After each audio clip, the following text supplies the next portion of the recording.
Hallo zusammen! In diesem Video nehme ich dich mit auf eine Wanderung auf Fuerteventura. Wir wandern durch die Barranco Encantados bzw. Enamorados auch genannt und durch die Barranco de Muley geht's zurück.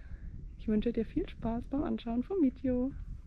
Um zum Startpunkt der Wanderung zu gelangen, mussten wir erstmal von Corralejo nach El Cortillo fahren und von dort führt dann eine Schotterpiste zum Start der Wanderung. Die Landschaft Fuerteventuras erstrahlt in wundervollen Grün aufgrund des vielen Regens in den letzten Wochen und es macht Spaß, diese grüne Insel zu bestaunen. Die Schotterpiste zur Barranco lässt sich übrigens sehr gut befahren, also ist kein allzu großes Problem. Angekommen am Wanderparkplatz mussten wir dann erstmal den Eingang in die Schlucht finden. Ich hatte mir eine Komoot-Route runtergeladen, aber Komoot streikte irgendwie. Nachdem ich mein Handy neu gestartet hatte, hat es mit der Navigation allerdings funktioniert und wir konnten unsere Wanderung starten. So, ich bin mal gespannt, wie schwierig die Wanderung ist.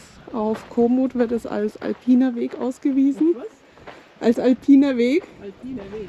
Ja, aber da alles flach ist, glaube ich, dass es nicht so schlimm ist. Die Barranco Encantado wird übrigens auch Barranco de los Enamorados genannt. Barranco ist das spanische Wort für Schlucht und das andere ist dann die Namensgebung. Die ersten 2 Kilometer sind relativ unspektakulär. Die richtigen Sandsteinformationen, die fangen erst später an und die sind dann wirklich beeindruckend. Nach circa 2 Kilometern kommt man dann an das Hinweisschild, das auf die Barranco de los Encantados hinweist. Und hier werden auch Verhaltensregeln mitgeteilt. Zum Beispiel darf man die Wege nicht verlassen oder keine Schnitzereien in die Sandsteine machen, woran sich leider viele nicht halten, was sehr ärgerlich ist, denn das muss einfach nicht sein. Ansonsten soll man natürlich seinen Müll wieder mitnehmen und eigentlich Sachen, die zum guten Tun gehören, um die Natur zu schützen. Kurz nach dem Hinweisschild fangen die Steinformationen dann an, spektakulärer zu werden und sie werden, je tiefer du in die Barranco, also in die Schlucht hineingehst, immer beeindruckender. Was mich total überrascht, ist, dass obwohl Fuerteventura zu diesem Zeitpunkt in 2026 super grün war, die Barranco doch relativ trocken ist und man von den Regen hier wohl nicht viel merkt. Übrigens, obwohl auf Komoot die Wanderung als alpiner Weg ausgewiesen war, ist dem nicht so. Die Wanderung ist relativ flach und du hast kaum Steigungen. Und du brauchst lediglich ein festes Schuhwerk und ein bisschen Trittsicherheit, um diese Wanderung zu machen. Also keine Sorge, das schaffst du.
Was heute wie eine trockene Wüstenlandschaft aussieht, war früher einmal Meeresboden.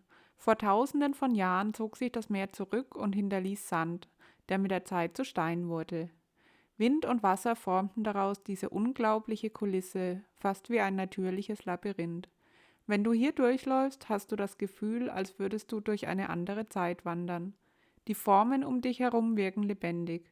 Manche sehen sogar aus wie Tiere, ein Elefant, ein Krokodil oder eine Schildkröte.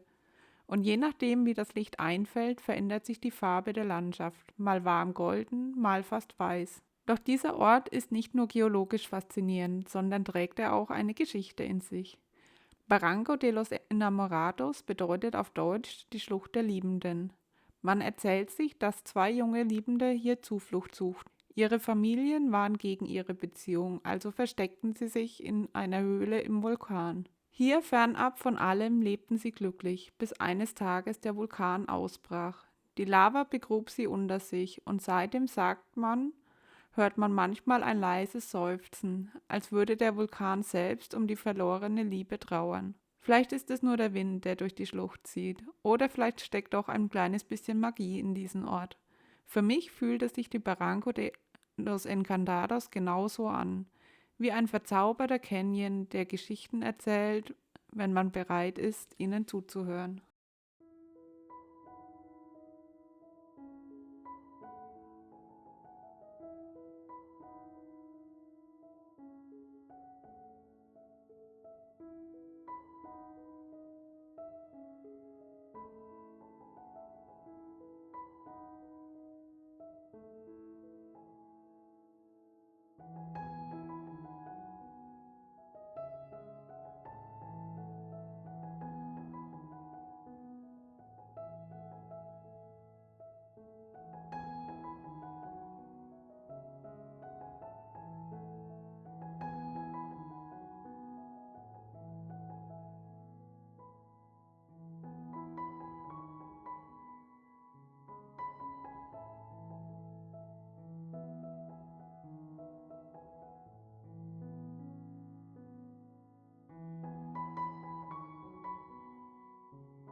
Eigentlich wollten wir den Rückweg dann über eine andere Barranco, also Schlucht, zurückgehen.